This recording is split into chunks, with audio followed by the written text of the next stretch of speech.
ایک یہ بہن نے کویسچن کیا تھا کہ یہ بعض لوگ یہ باہر کے ملک میں تھا کہ یہاں پہ مرد عورت تراویح کے لیے مساجد میں آتے ہیں اور آتے ہی اپنے فون چارج پہ لگا دیتے ہیں اور نمازیں پڑھنا شروع کر دیتے ہیں، تو یہ مسجد کی بجلی سے چارج کرنے کی کیا شرعی حیثیت ہے؟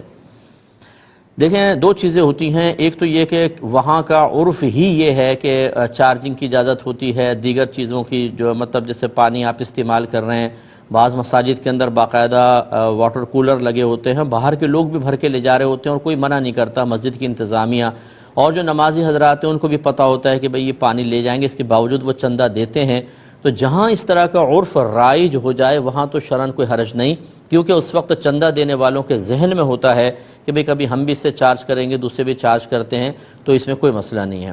لیکن اگر ایسا وہاں کا عرف نہ ہو، جیسے ہماری مساجد کے اندر ایسا عرف پاکستان کم از کم کراچی کے اندر تو نہیں ہے، پاکستان میں بھی نہیں ہے کہ آ کے اپنا چارجر لگا دیا وہاں پر یا موبائل چارج پہ لگا دیا۔ معتکفین کے لیے ہو سکتا ہے، یہ عرف ہمارے ہاں ہے کہ معتکف جو ہوتا ہے وہ آ کر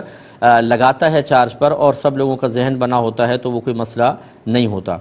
تو اس لیے اگر جہاں عرف رائج نہیں ہے وہاں احتیاط کرنی ہوگی، وہاں پہ پھر ایسا کرنا چاہیے کہ آپ اندازہ کریں کہ اس چارجنگ کے کتنے پیسے بنتے ہوں گے، جتنی میں نے بجلی یوز کی ہے اتنا پیسہ آپ گلے میں ڈال دیں، ان کو دے دیں، مسجد والوں کو یہ بیسٹ ہے۔ لیکن جہاں عرف رائج ہے وہاں پر ہے، اور اس کی بس یوں سمجھ لیجئے کہ جب میں ایک چندہ دیتا ہوں مسجد میں تو میرے ذہن کے اندر وہ کام ہوتے ہیں جو اکثر مسجد کے اندر ہو رہے ہوں، تو جو متولی ہوتا ہے ان کاموں کے علاوہ میرا پیسہ استعمال نہیں کر سکتا ہے۔ تو جہاں چارجنگ کا عرف ہی نہیں ہے، لازم بات ہے اگر میں وہاں چندہ دے رہا ہوں تو میرے ذہن میں یہ نہیں ہے کہ میرا جو پیسہ ہے وہ ایسی بجلی کے اندر استعمال کیا جائے جس سے لوگ چارج کر رہے ہوں، تو یہ عرف کے خلاف اسی وجہ سے پھر منع کر دیا گیا۔ اور جہاں عرف ہے، لوگ دیکھ رہے ہیں اس کے باوجود چندہ دے رہے ہیں اور منع نہیں کرتے، کوئی آبجیکشن نہیں ہے، اس کا مطلب ان کا پہلی ذہن بنا ہوا ہے کہ ٹھیک ہے ہمارا چندہ اس کام میں بھی استعمال ہو جائے۔ تو اب اگر محتمم منع نہیں کر رہا تو اس کا مطلب ہے وہ اسی کام میں پیسہ استعمال کر رہا ہے جس میں پیسہ دینے والے کا پہلے ذہن بنا ہوا ہے، اس لیے پھر وہ